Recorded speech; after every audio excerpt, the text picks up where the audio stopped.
ഇപ്പോൾ ശ്രീ ആനന്ദ് കൊച്ചുകുടിയിലേക്ക് കൂടി പോകുന്നുണ്ട്. ആനന്ദ് കൊച്ചുകുടി, ഇവിടെ വസന്ത് പറഞ്ഞ ചില ടെക്നിക്കൽ ടേമുകൾ ഉണ്ടല്ലോ. സ്വാഭാവികമായും ഒരു ഫെഡറൽ സംവിധാനത്തിൽ നിൽക്കുമ്പോൾ സംസ്ഥാന സർക്കാരും കേന്ദ്ര സർക്കാരും തമ്മിൽ കൃത്യമായ ആശയവിനിമയം നടക്കേണ്ടതുണ്ട്. GST അടക്കം നടപ്പിലാക്കിയതിന് ശേഷം ഉള്ള ധനക്രിയവിക്രയങ്ങളിൽ കാര്യമായ മാറ്റമുണ്ട്. അതിൻ്റെ കോമ്പൻസേഷൻ അടക്കമുള്ള കാര്യങ്ങൾ പരിശോധിച്ചാൽ, കോമ്പൻസേഷനും അടക്കമുള്ള കാര്യങ്ങളെല്ലാം പരിശോധിച്ചാൽ അത് നമുക്ക് മനസ്സിലാക്കാനും സാധിക്കും. ഇവിടെ ഇപ്പോൾ ഈ പ്രത്യക്ഷ സമരത്തിലേക്ക് പോകുന്നു. അതാകട്ടെ വളരെ കൃത്യമായ ഒരു ലോക്സഭാ തെരഞ്ഞെടുപ്പ് മുന്നിൽ നിൽക്കുന്ന പശ്ചാത്തലം. കേരള സർക്കാരിനെതിരെ പല പദ്ധതികളും മുടങ്ങുന്നതിൽ ജനങ്ങൾക്ക് വൈകാരികമായ ഒരു എതിർപ്പുണ്ട് എന്ന് പൊതുവെ വിലയിരുത്തപ്പെടുന്ന ഒരു രാഷ്ട്രീയ സാഹചര്യം, അതെല്ലാം മുന്നിൽ കണ്ടുകൊണ്ട് മാത്രം നടത്തുന്ന ഒരു പ്രതിഷേധമാണോ ഇത്? ഒപ്പം ഈ വിഷയത്തിൽ UDF എടുത്തിട്ടുള്ള നിസ്സഹകരണത്തെ താങ്കൾ എങ്ങനെയാണ് വിലയിരുത്തുന്നത്?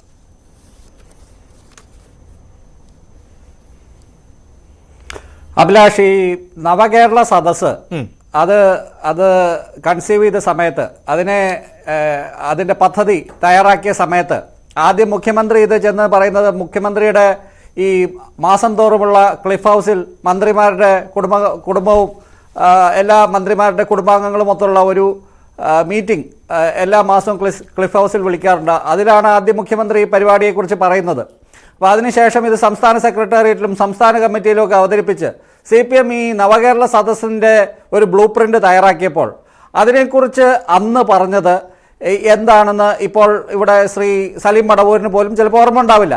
എന്തായാലും ഇവിടെ പാലായിൽ ചെന്നപ്പോൾ മുഖ്യമന്ത്രി അതിനെക്കുറിച്ച് ഒരു വ്യാഖ്യാനം നടത്തിയത്, അവിടെ പാലായുടെ അല്ലെങ്കിൽ കോട്ടയത്തിൻ്റെ MP ആയിട്ടുള്ള തോമസ് ചാഴികാടൻ അതിനെക്കുറിച്ച് നടത്തിയ പരാമർശത്തിന് പകരം അതിനെ ആ ഒരു എന്താ പറയുന്നത്, പരാതി പറയുന്ന തോമസ് ചാഴികാടനോട് മുഖ്യമന്ത്രി പറയുന്നത്, ഈ നവകേരള സദസ്സിന്റെ ഉദ്ദേശം എന്താണെന്ന് നിങ്ങൾക്കറിയില്ലേ എന്ന രീതിയിലാണ്.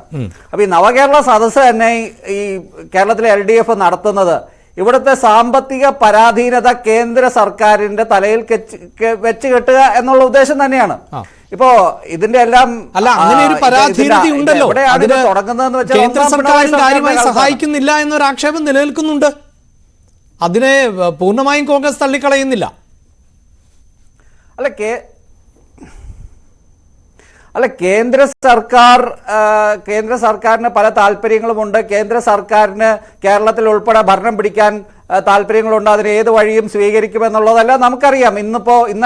ഇന്നലെ റിപ്പോർട്ടേഴ്സ് കളക്റ്റീവിന്റെ ഒരു റിപ്പോർട്ട് വന്നിട്ടുണ്ട്. അത് അഭിലാഷ് കണ്ടിട്ടുണ്ടാവും. അതിൽ പറയുന്നത്, ഫൈനാൻസ് കമ്മീഷൻ, 15ാം ധനകാര്യ കമ്മീഷൻ ഈ കേന്ദ്രത്തിൽ നിന്നുള്ള സ്റ്റേറ്റുകൾക്കുള്ള ഡെവല്യൂഷൻ 42% ഉയർത്തിയപ്പോൾ പ്രധാനമന്ത്രി അതിനെ എതിർക്കുകയും അത് 33% കുറയ്ക്കണമെന്ന് ആവശ്യപ്പെടുകയും അന്നത്തെ ധനകാര്യ കമ്മീഷന്റെ അധ്യക്ഷനായിരുന്ന YV റെഡ്ഡിയെ ഭീഷണിപ്പെടുത്തുകയും ആ ഭീഷണി വകവയ്ക്കാതെ അദ്ദേഹം അതിൽ മുൻപോട്ട് പോയപ്പോൾ കേന്ദ്ര ബജറ്റ് തന്നെ 2 ദിവസം കൊണ്ട് മാറ്റേണ്ടി വരികയൊക്കെ ചെയ്ത കാര്യം, അതിനോട് കേന്ദ്ര സർക്കാരിന്റെ ഉത്തരം എന്ന് പറയുന്നത് റേഡിയോ സൈലൻസ് ആണ്. ഒരു എന്താ പറയുന്നത്, ഈ ഇപ്പോഴത്തെ BJP സർക്കാരിലുള്ള വലിയ ജഗജില്ലികളായിട്ടുള്ള മന്ത്രിമാരും സ്മൃതി ഇറാനിയെ പോലെയുള്ള എന്ത് ചോദ്യത്തിനും ഉത്തരം പറയാൻ മുന്നിട്ടിറങ്ങുന്ന മന്ത്രിമാരും എല്ലാം നിശ്ചലമാണ്, അവര് സൈലന്റ് ആണ്.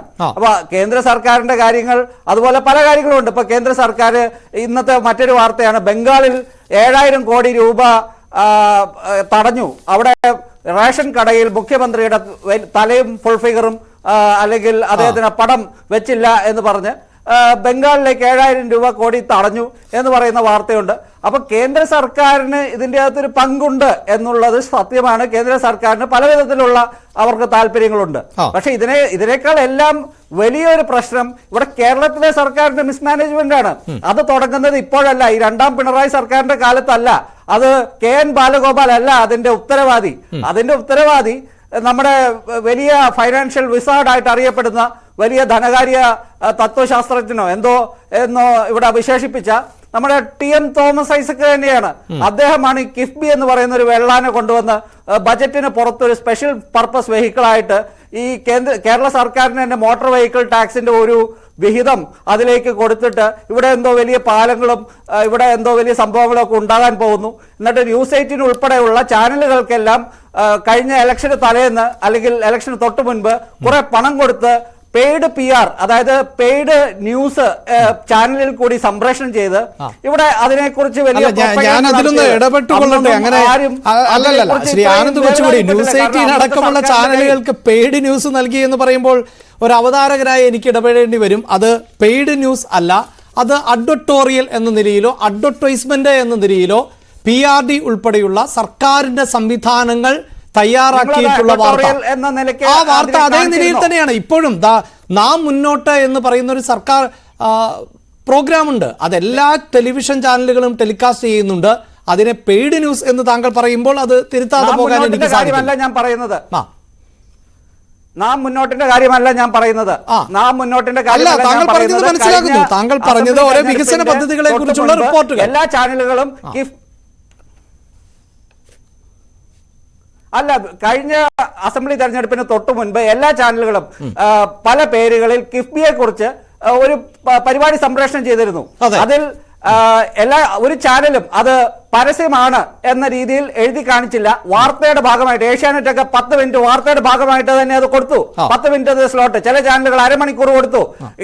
കോൺഗ്രസിന്റെ ജയ്ഹിന്ദ് ചാനൽ ഉൾപ്പെടെ, ജനം ചാനൽ ഉൾപ്പെടെ എല്ലാ ചാനലുകളും ഇത് കൊടുത്തു. ഇത് കണ്ട കേരളത്തിലെ സാധാരണക്കാർക്ക് മനസ്സിലായില്ല ഇത് പ്രൊപ്പഗാൻഡയാണ്, ഇത് പെയ്ഡ് ന്യൂസ് ആണെന്ന്. അവരത് വാർത്തയാണെന്ന് സംശയിച്ചുകൊണ്ട് അല്ലെങ്കിൽ അങ്ങനെ വിശ്വസിച്ചുകൊണ്ട് കിഫ്ബി എന്ന വലിയ സംഭവമാണെന്ന രീതിയിൽ അവർ കിഫ്ബിക്ക് പിന്തുണ കൊടുക്കുകയാണ് ചെയ്തത്. ഇവിടുത്തെ മലയാളത്തിലെ എല്ലാ ന്യൂസ് ആങ്കർമാരും ഏകദേശം എന്ന് വെച്ചാൽ എല്ലാവരും എന്ന് പറയുമ്പോൾ അഭിലാഷിന്റെ കാര്യം എനിക്കറിയില്ല, പക്ഷെ 100 അഭിലാഷിന്റെ പേര് തന്നെയുള്ള മറ്റൊരു അഭിലാഷ് ഉണ്ട്. അങ്ങനെ പലരും ഇതിന് വലിയ പിന്തുണ കൊടുക്കുന്നു. കഴിഞ്ഞ 2021 അസംബ്ലി തെരഞ്ഞെടുപ്പിൽ ജീവനക്കാരുടെ എല്ലാം ശമ്പളം പരിഷ്കരിക്കുന്നു. കോവിഡിന്റെ പശ്ചാത്തലത്തിൽ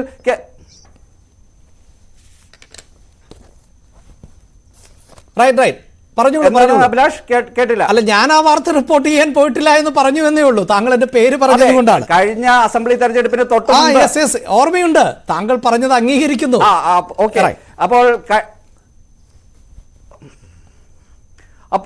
അപ്പോൾ കഴിഞ്ഞ അസംബ്ലി തെരഞ്ഞെടുപ്പിന് തൊട്ട് മുൻപ് ഇവിടെ ശമ്പള പരിഷ്കരണം നടത്തുന്നു. അതെല്ലാം ഒരു കാര്യത്തിന് വേണ്ടിയാണ്, ഒരു തുടർ ഭരണം ഉണ്ടാക്കുക എന്നുള്ള ഒരൊറ്റ ഉദ്ദേശത്തിൽ അന്ന് നടത്തിയ ധൂർത്ത്. ഈ കിഫ്ബി വിജയിച്ചപ്പോൾ തോമസ് ഐസക്കിന് വേറൊരു ഐഡിയ വന്നു. ഇവിടുത്തെ സോഷ്യൽ സെക്യൂരിറ്റി പെൻഷനും ഇതുപോലെ ഒരു of budget special purpose vehicle കൊണ്ടുവരിക ഇവിടെ. എന്നിട്ട് എന്താണ് രണ്ടാം പിണറായി സർക്കാരിന്റെ കാലത്ത് ഇപ്പോൾ ഉണ്ടായത്? കഴിഞ്ഞ ബജറ്റ് തന്നെ നോക്കാം. വെള്ളക്കരം, വൈദ്യുതിക്കരം എല്ലാം കൂട്ടുന്നു. പെട്രോളിന് 2 രൂപ സെസ് കൊടുക്കുന്നു. പെൻഷൻ കൊടുക്കാനെന്ന വ്യാജേന ഇവിടെ 2 രൂപ സെസ് വാങ്ങിക്കുന്നു. എന്നിട്ട് മറിയക്കുട്ടിമാർക്ക് പെൻഷൻ കൊടുക്കുന്നുണ്ടോ? കഴിഞ്ഞ 5 മാസമായിട്ട് ഇവിടെ പെൻഷൻ കൊടുത്തിട്ടുണ്ടോ? ഒരു ചില്ലിക്കാശ് കൊടുത്തിട്ടില്ല. ആകെ നവകേരള സദസ്സ് നടക്കുന്നതിന് മുൻപ് 1 മാസത്തെ പെൻഷൻ മാത്രം കൊടുത്തിട്ട് ഇപ്പോഴും കേന്ദ്ര സർക്കാരാണ് ഇതിന്റെ എല്ലാം കുറ്റവാളി എന്ന രീതിയിൽ ഇവിടെ ഇവർ ബെൻസ് ബസ്സിൽ കയറി നടക്കുന്നു. അതിനുശേഷം ഇനിയിപ്പോൾ ജനങ്ങളുടെ കണ്ണിൽ പൊടിയിടാൻ ഡൽഹിയിൽ പോയി സമരം നടത്തുന്നു. ഇവിടെ പ്രധാനമന്ത്രി വരുമ്പോൾ നല്ല അച്ചടക്കമുള്ള കുട്ടിയെ പോലെ അവിടെ നിന്ന് കൈകൂപ്പി മടങ്ങുന്നു. തിരിച്ചു പോകുമ്പോൾ അതുപോലെ തന്നെ വീണ്ടും ചെന്ന് കൈകൂപ്പുന്നു. ഇതെല്ലാം ജനങ്ങൾ കണ്ട് അവരെല്ലാം പൊട്ടന്മാരാണെന്ന് എന്തായാലും ഇവിടെ പാർട്ടി നേതാക്കൾ വിശ്വസിക്കുമെന്ന് എനിക്ക് തോന്നുന്നില്ല. അവർക്കും സാധാരണ ജനങ്ങൾ കഴുതയല്ല, അവർക്കും ഇതിന്റെയൊക്കെ പൊരുൾ. അതായത് താങ്കൾ ഈ UDFന്റെ തീരുമാനത്തെ സ്വാഗതം ചെയ്യുകയാണ്.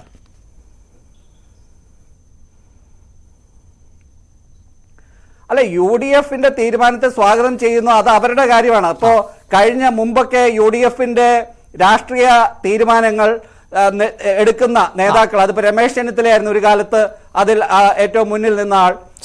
കൂടെ മുല്ലപ്പള്ളി രാമചന്ദ്രനെ പോലെയുള്ള ആൾക്കാരുണ്ടായിരുന്നു. അവരൊക്കെ പലപ്പോഴും കൺസൾട്ട് പോലും ചെയ്യാതെ പല തീരുമാനങ്ങളും എടുത്തിരുന്നു. ഇപ്പൊ പ്രളയകാലത്ത് മുഖ്യമന്ത്രിയുടെ കൂടെ ഹെലികോപ്റ്ററിൽ സഞ്ചരിച്ച ചെന്നിത്തല, അതിനെ നമുക്ക് കുറ്റം പറയാൻ പറ്റില്ല. കാരണം അതൊരു ഒരു സന്ദർഭത്തിൽ ചിലപ്പോൾ അത് തന്നെയായിരുന്നു വേണ്ടിയിരുന്നത് എന്ന് നമ്മൾ ഇപ്പോഴും നമുക്ക് പറയാൻ പറ്റും. പക്ഷേ പലപ്പോഴും സർക്കാരിന്റെ ഇതുപോലെയുള്ള രാഷ്ട്രീയ അടവുകളിൽ പ്രതിപക്ഷം വളരെ ഇന്നസെന്റ് ആയിട്ട് വളരെ നിഷ്കളങ്കമായിട്ട് വീണുകൊടുക്കുന്ന ഒരവസ്ഥയുണ്ടായിരുന്നു. പക്ഷെ ഇപ്പോൾ പതിയെ UDFന്റെ നേതാക്കൾക്ക് മനസ്സിലായിട്ടുണ്ട് ഈ കിഫ്ബിയുടെയും പല കാര്യങ്ങളുടെയും പശ്ചാത്തലത്തിൽ ഇപ്പൊ ഇതുപോലെ ഈ പ്രതിപക്ഷത്തെ തന്നെ ഉപയോഗിച്ച് കേന്ദ്ര സർക്കാരിനെതിരെ, അതായത് ഭരണപക്ഷവും പ്രതിപക്ഷവും എല്ലാം ഒന്നാണ് എന്ന രീതിയിൽ ഇങ്ങനെ ഒരു പ്രതിഷേധം നടത്തിയാൽ അത് ഭരണപക്ഷത്തിന് തന്നെയാണ് ഉപയോഗപ്രദമാകുക.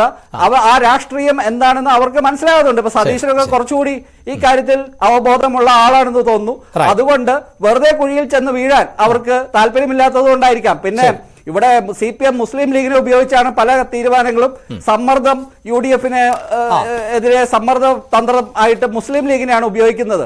പക്ഷെ മുസ്ലിം ലീഗിനെ തന്നെ ഒരു പരിധി വരെ ഈ കാര്യത്തിലെല്ലാം വിശ്വാസത്തിലെടുക്കാൻ അതുകൊണ്ടാണ് എന്ന് തോന്നുന്നു VD സതീശൻ ലീഗിനെ എടുത്തു പറയുന്നുണ്ട്, ലീഗ് ഉൾപ്പെടെയുള്ള ഘടകകക്ഷികൾ എന്ന്. എന്തായാലും ഞാൻ താങ്കളിലേക്ക് വരാം.